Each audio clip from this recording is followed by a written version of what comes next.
Welcome to the SpicyIP Podcast, the Summer School edition. Today, we have with us Ms Chetali. Welcome, ma'am. Thank you so much. She's the Senior Scientific Researcher and Legal Advisor at TWN, Third World Network, which is an independent non-for-profit organization that works on research and advocacy for trade and development, especially working on the third world countries. Ma'am, today we want to know from you what inspired you to enter into the space of civil societies. Thank you for the question. Actually, this has been like a point of discussion in a lot of places that I've been going, because I come from a pharma background, working with the innovator companies and then with generics and then moving to this space. So for me, the journey has been actually very instrumental, because when I was a part of that system where I actually used to look at how patents are being produced, are being probably filed and then getting granted, and then moving to the generic sector. So if you look at how pharma has been producing a lot of innovative medicines, but at the same time they are very expensive. The generics try to fill up that gap by bringing drugs that are accessible to the market. But if you look at it from a civil society perspective, they are the ones who are actually looking at whether the drugs are reaching the patients or not, because they talk to you from a ground level of where the access is getting denied to the patients. So I think that journey has been really instrumental, and it has also helped me to develop a very holistic understanding of this entire drug, patent, pharma landscape, and how it actually affects access to the patients who actually need them, who are the center of why the drugs are being developed. Right. So now when you talk of accessibility, this takes me back to your session we just had at the summer school, where you were mentioning about the knowledge gaps that exist between pharmaceutical companies and the general public. How do you think civil societies like TWN would play a role in bridging this knowledge gap, and what are your takes on that? I just discussed about knowledge gaps, because I think that is a very vital factor that actually maneuvers the way the thinking of the people is. For example, when me and my colleagues at TWN are working on it, we actually clearly see that there is a kind of I think abscess that exists between what the real information is and how it is being percolated to people. For example, many cases, in case of drugs also, sometimes it is being said that the drug may not be safe and efficacious.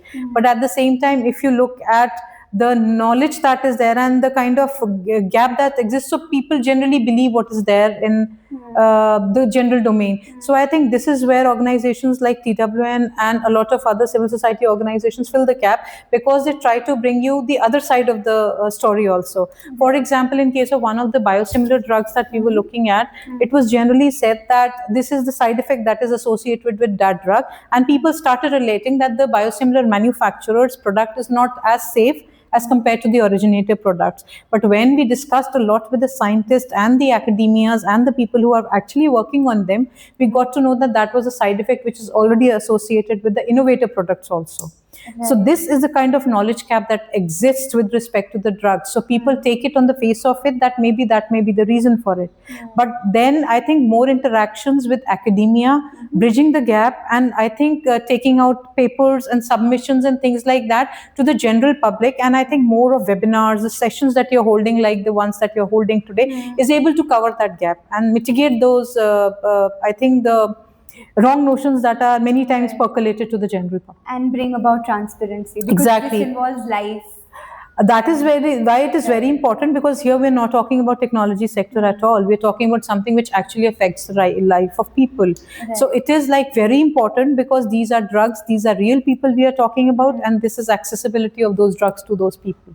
Right. So in these cases, I think it's tremendously important that organizations like SpicyIP and Third World Network and a lot of other not-for-profit organizations working in these bridge this gap. Right. With your experience in the pharmaceutical sector as well, where do you think the bargaining power of civil societies like this lies as compared to corporates like these pharmaceutical companies?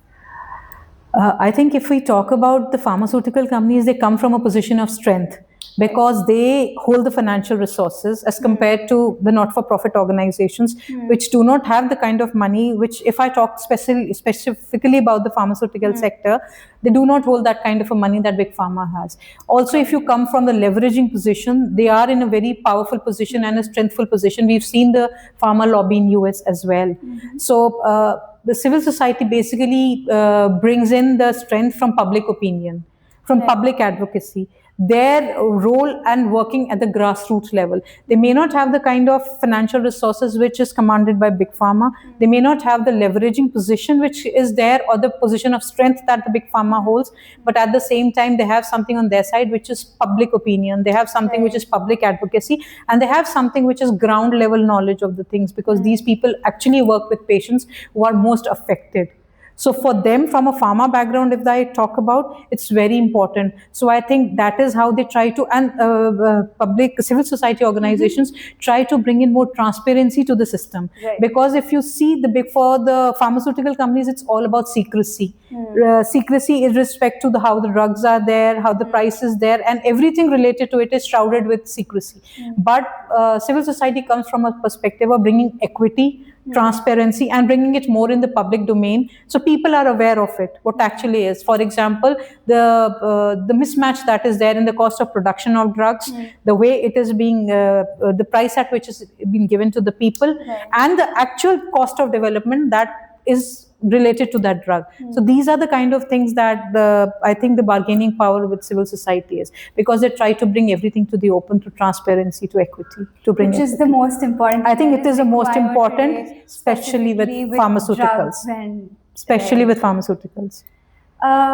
You taught today in the class, you taught a whole bunch of us who have no idea about pharmaceuticals or have no science background. And you taught it in such a way that we could understand about a lot of things that you were mentioning. How did you break down such concepts, like intricate concepts, in a way where students are able to understand? And specifically with when you brought in prior art searches, which is something technical, but necessary, and even students without a science background can do it. You gave the confidence that even a student without a science background can take up these things and do it.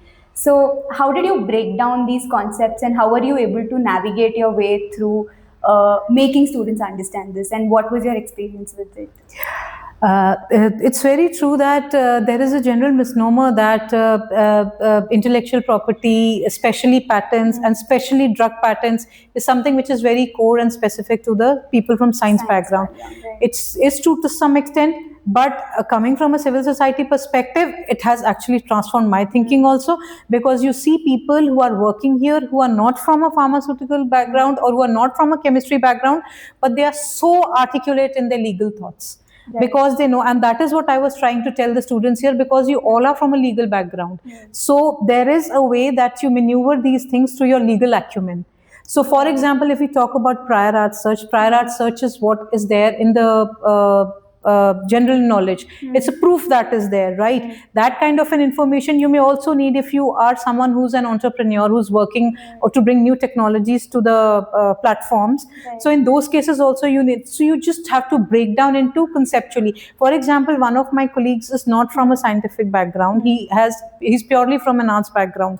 But if you look at the kind of comments that he will give, only from the legal background he will give. But the comments are so pointed that it makes people from legal background and scientific background actually think that yes, this is where the gap is there, we need to address this point. So you should not be taken back by the fact that it is, you can also always help people around you who have a scientific background to help you. For example, this is where I fill the gap in a lot of my colleagues with them. So who are not from that background, you can always have people who can fill in that gap for you, make you understand in a very simple manner, but at the same time do not allow your legal knowledge to sit back. Right. You always put that kind of a knowledge in front and try to question that if this is there. For example, my colleague is even able to look at Marquardt structures. only from his background. We consider it to be something very, very chemically tough to maneuver. But he does it with such an finesse that the questions that he poses gives us a very important thing to think about, food for thought. So that is what I always tell them, that put your legal thing in front, and then you will be able to break down things into, yes, hardcore chemistry if you talk about, you may not be able to understand the backbones and everything of it, but then take the help of your scientific colleagues and you will be able to work through them. And that is what probably I did today. Right. And I think it's very important that you bring people from multi backgrounds, not only science backgrounds, because it's said to be a forte of people with science backgrounds. But here you see the participants were asking such pointed questions that you know that they are actually absorbing a lot of stuff from there.